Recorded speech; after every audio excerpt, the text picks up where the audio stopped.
Okay, picture this. You're scrolling through LinkedIn and you see your colleagues post about a huge promotion. She just managed this massive merger, led a team of 30 people, and negotiated terms that saved her company millions. But here's the thing she's not posting on LinkedIn.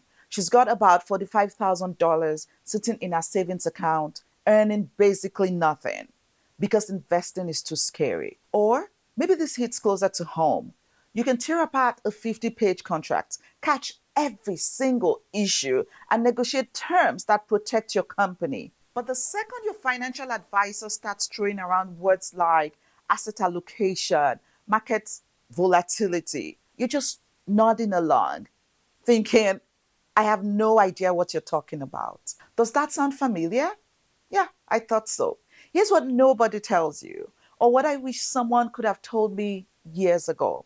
That thing where you're completely crushing it at work, but you're totally lost when it comes to money. It's not because you're not smart enough. Actually, it might be because you are too smart, if that makes sense. I'm Toyin. I'm a CPA, money coach, and financial planner with an MBA. I've spent thousands of hours helping people with their money and business. And what research in behavioral finance shows us is fascinating. There are predictable psychological patterns that explain why capable, intelligent people sometimes struggle with financial decisions. Today, I want to explain why this disconnect happens. Spoiler alert, it's not your fault. And show you how to flip this around using stuff you already know how to do. So, let me paint you a picture that's probably going to feel way too real. You're the person who can walk into a boardroom full of intimidating executives and present like it's nothing. But you've been putting off that call with your financial advisor for like 3 months because you're scared you'll sound stupid. You launched your own business after calculating every possible risk. But maxing out your RSP, you keep putting it off because you're not sure you're doing it right. This isn't about being smart or not smart. This is pure psychology. And once you get what's actually happening in your brain, everything changes. Okay, so research shows that women are generally more risk averse than men in managing finances. But wait, the same woman who's supposedly risk averse is probably taking risks at work every single day. Think about it. You hire people, right? That's risky. They might not work out. You probably greenlight new projects, invest in technology, take on challenging clients. These are all risky moves, but they don't feel that way because you know what you're doing. The thing with financial markets isn't that you can't handle risk, it's that you don't know the rules yet. And here's the kicker: gender differences in stock market participation diminish when financial literacy is controlled for. Basically, when women learn the basic, they invest just as much as men. You're not scared of risk. You're appropriately cautious about things you don't understand yet. And that's exactly what makes you good at your job. The confidence thing gets weird. This part's real interesting. Men are more prone to overconfidence than women, especially with money. And get this: men trade 45% more than women, single men 67% more. You might think, well, at least they're doing something. But all that overconfident trading actually makes their return worse because of excessive trading fees and bad timing. Meanwhile, women often go the complete opposite direction. Confidence is a huge factor in financial behavior and explains a lot of the gender gap in investing. So, while overconfidence screws you over, underconfidence can be just as bad. You get so worried about getting it wrong that you end up doing nothing. And usually, doing nothing is actually the worst choice for building wealth. Here's the thing though: all those careful decision making skills that make you awesome at work, that's exactly what you need for smart financial planning. You're not missing some financial gene. You're just being too humble about skills you already have. Let's talk about something that messes with everybody. And I mean everybody, regardless of how smart they are. All of these biases can be self destructive in our current environment of modern finance. People systematically hold on to losing investments for way longer than they should, and they sell winners early. This happens to brain surgeons and Nobel laureates. It's just how our brains work. People don't always make rational financial decisions.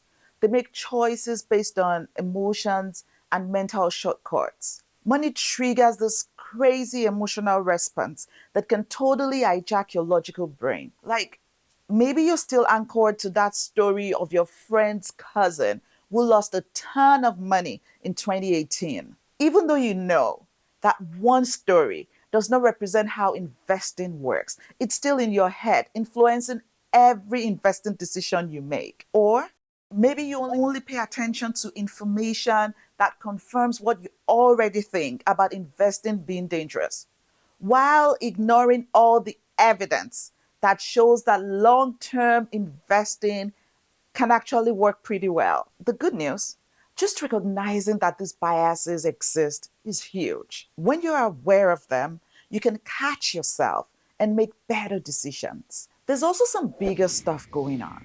Finance is still seen as this masculine, male dominated thing that can make it feel intimidated, even when you're crushing it in every other area of your life. Plus, if couples split up financial responsibilities and the guy traditionally handles investing, women might not get much practice with this stuff. Not because they can't do it, but just because of how things are divided up. But here's what's encouraging.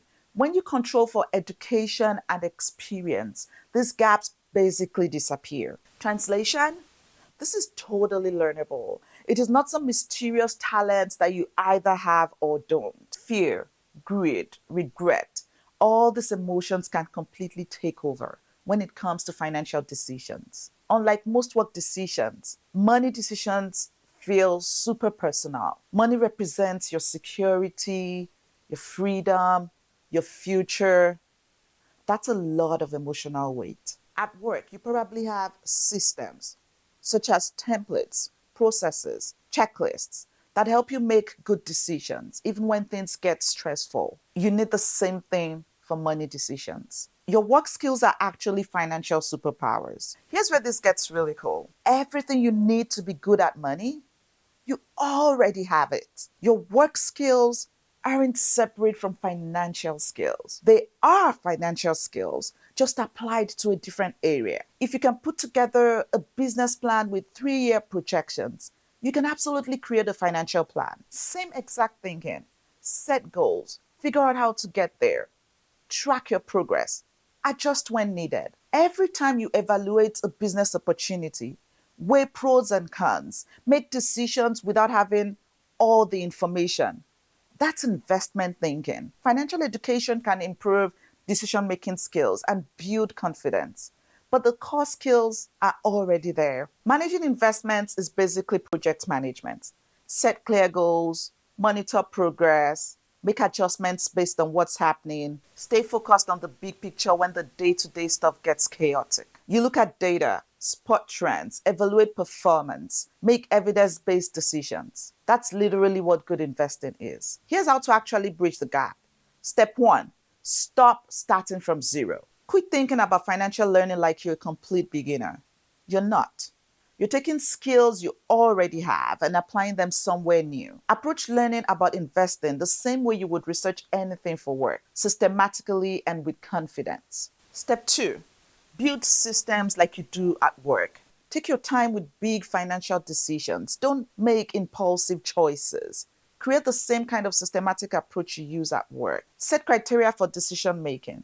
Schedule regular reviews. Stick to your process even when the market is going crazy and everyone is panicking.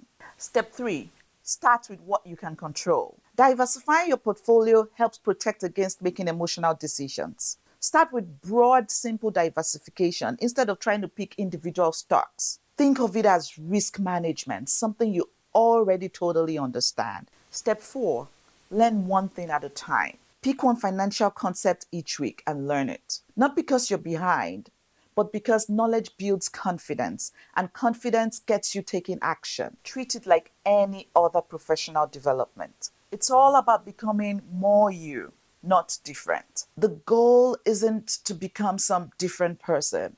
It is to become the financially confident version of who you already are. All those things that make you successful at work, thinking strategically, analyzing systematically, solving problems. That's exactly what you need to build wealth. When you understand the psychological stuff that affects financial decisions, you can make way better choices. The gap between being successful at work and feeling confident about money isn't because you're missing some special ability. It's just recognizing that managing money is another professional skill to develop. The same stuff that gets you respect at work is exactly what you need to build wealth. You don't need to become somebody else to win with money.